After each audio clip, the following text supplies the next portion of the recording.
On October 2nd, 2007, Bradly Kingston, Anastazia Copeland, and myself recorded our very first episode of Anime America podcast. Our goal was to bring the latest and greatest in the world of anime to our show and discuss it amongst each other. From this point forward, we transformed ourselves from a discussion group into a working YouTube channel reviewing anime and doing top 10 lists. To celebrate our 10-year anniversary, I thought it'd be nice to revisit our first episode and edit some of the highlighted moments. If you wish to hear the whole episode, search for the link in the description box. It feels a bit awkward listening to my nervous voice after all these years, but it was my first time behind the microphone. With that said, here is a compressed version of Anime America Podcast's very first episode that was recorded 10 years ago today. Welcome to Anime America, October 2nd, 2007. On today's show, we'll be talking about Megacon 08 here in Orlando, Florida. The latest and greatest releases from Japan, Lucky Star. Also, websites that you can look up all your anime information, and the latest releases here in America. Yes, there are some here in America that are good. Alright, so you mentioned cosplay, so what are you going to wear? Actually, my friend and I, Anna, we're gonna try to go in a cosplay group as the cheerleaders from Lucky Star. Their whole little skit and little cheerleading outfits. Yeah, I think all the guys would dig that. So, all you geeks that will be attending, be sure to look out for that. We're not geeks, we're otakus. We're going to Megacon right after the show. Mm-hmm. What are you looking forward to? What booths are you going to? What are you looking out for? First we hit the ground floor. That usually it's in hallway C. It's a big room filled with a whole mess of Japanese merchandise. So we save up a whole mess of money just to go and buy the latest in mangas. They actually sell mangas. They're very cheap. So what kind of mangas? I mean, are you buying stuff that you can't get here? They got like all sorts of mangas. The same ones that they have here, but also they have doujinshis, which are fan arts of what they do in Japan is whenever there's like a certain story that a person wants to continue, but the story ends. They don't want it to end, so they make a doujinshi of it. Like take example, Sailor Moon. They ended it with stars, but some people thought that it should have continued, so they make their own doujinshis. There's no copyright infringements whatsoever. It's just fan art. Alrighty, so what do we have next?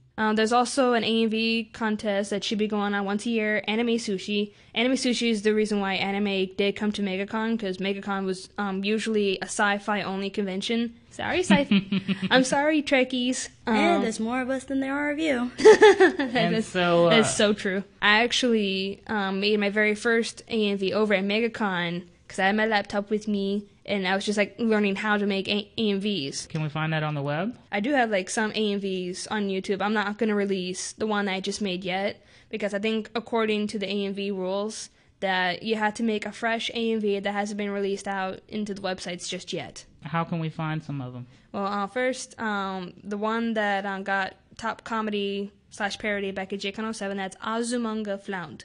It is an AMV of Azumanga Daioh with the song When You Got It Flaunted from the producers. And you can just go to YouTube and type in Azumanga Flaunt, and you should be able to find it. Yes. Okay. I have my own little page on there. It's youtube.com/profile, there's a little question mark thingy, user -dimension creator. Okay, so that's not much help, but the easiest way to do it is just go to YouTube and type in Azumanga Flaunt. But do you have a page I can subscribe to see all your stuff? Yes. Yeah. I've had plenty of subscribers. I think Anna right here is a subscriber. Yeah, I think I was one of the first couple of subscribers to your page. You, Alex twice. She was Master Trumpeter and Phantom Ghost. I'm like, wow. Okay, so how do I subscribe to your...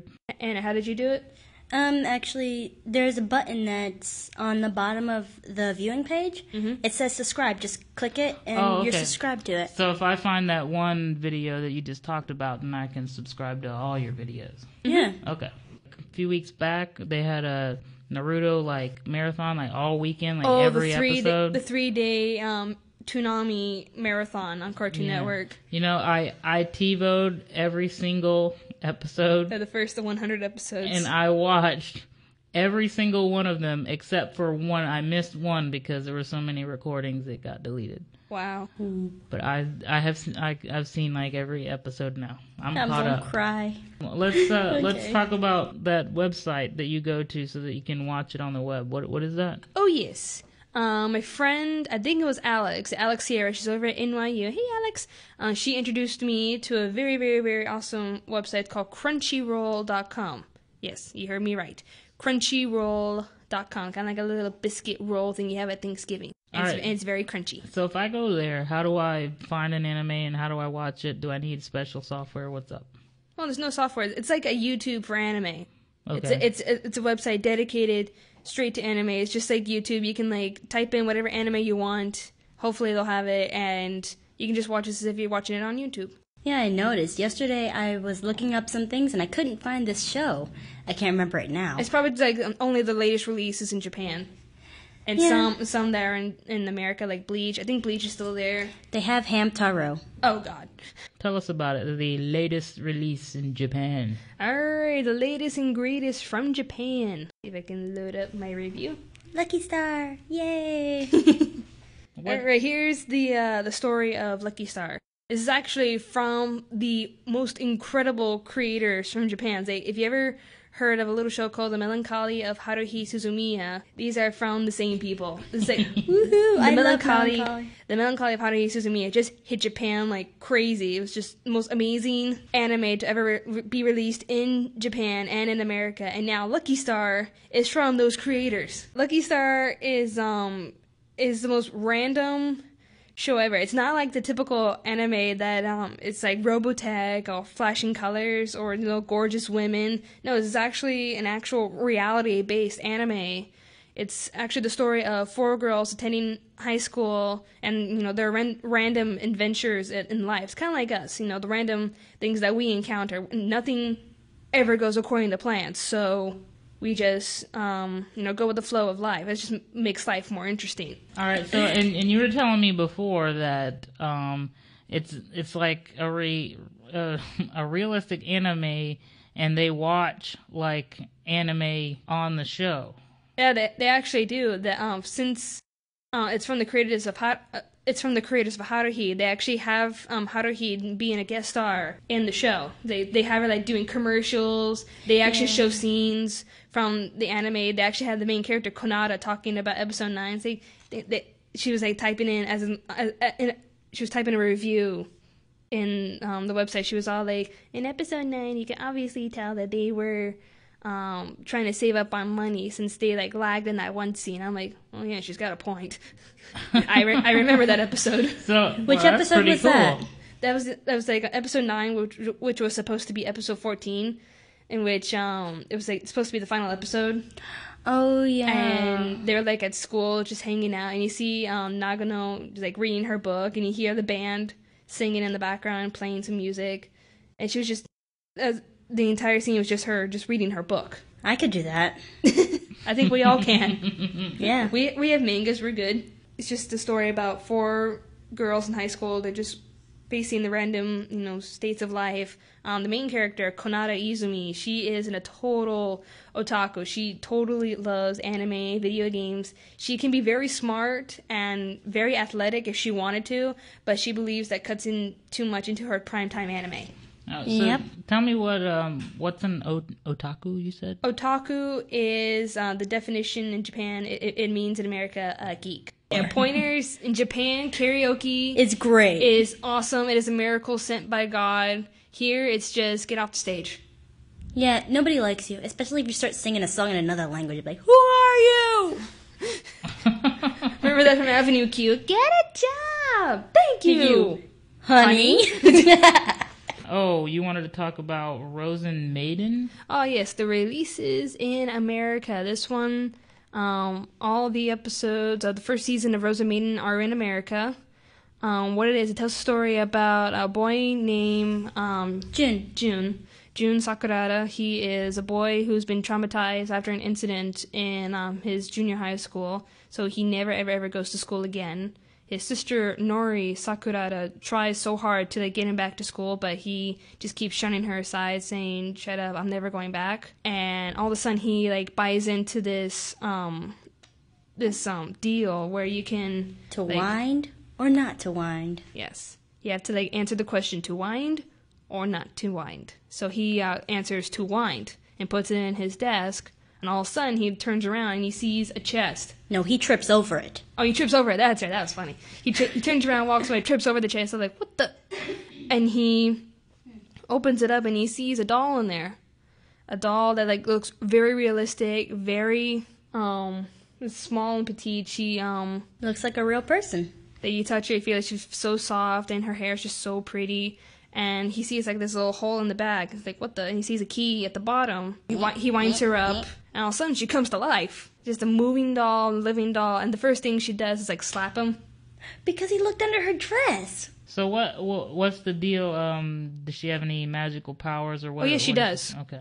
The dolls, I'm not sure how many there are. There's 7. 7 of them? Yeah. Alright, so there's 7 dolls in total, and they're basically created by one man. They call him the father, and basically, he was trying to make the perfect girl named Alice. So are these, how tall are these dolls? I'd say they're around like 2 feet tall. 2 feet tall, okay.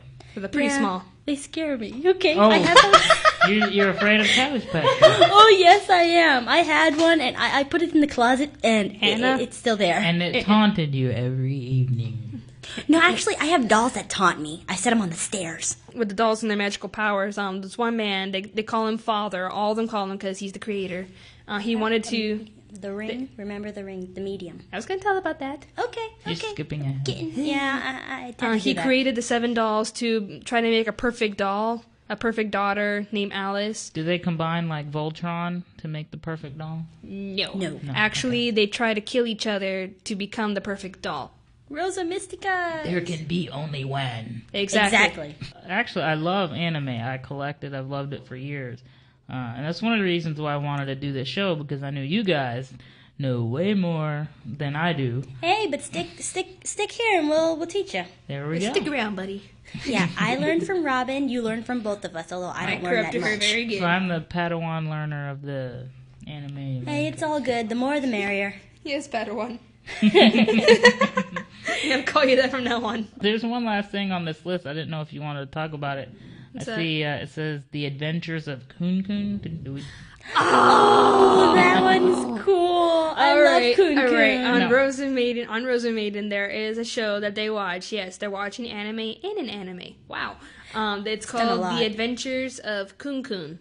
And it's about a little puppy puppet who goes around solving crimes and mysteries around his neighborhood. He's a crime-fighting dog. Exactly. Just like Rough McRuff. And now, since everyone knows Kun-kun, the creators of Rozen Maiden are actually going to make an anime from the adventures of Kun-kun. All right, so let's wrap this up, because otherwise we won't get any food. Oh yeah, and I need food to function. Feed the hungry.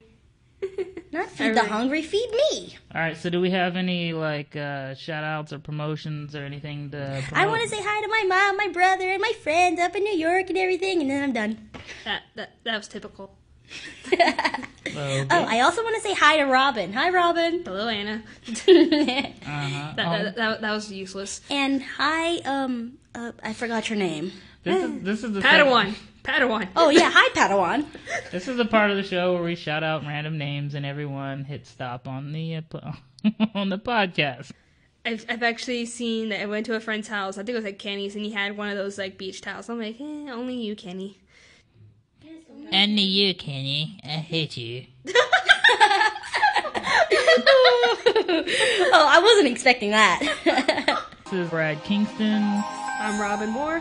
And I'm Anastasia. And you're listening to Anime America. All right. Yosh. Bye-bye. Janice. I was going to say that. I got you first. You suck.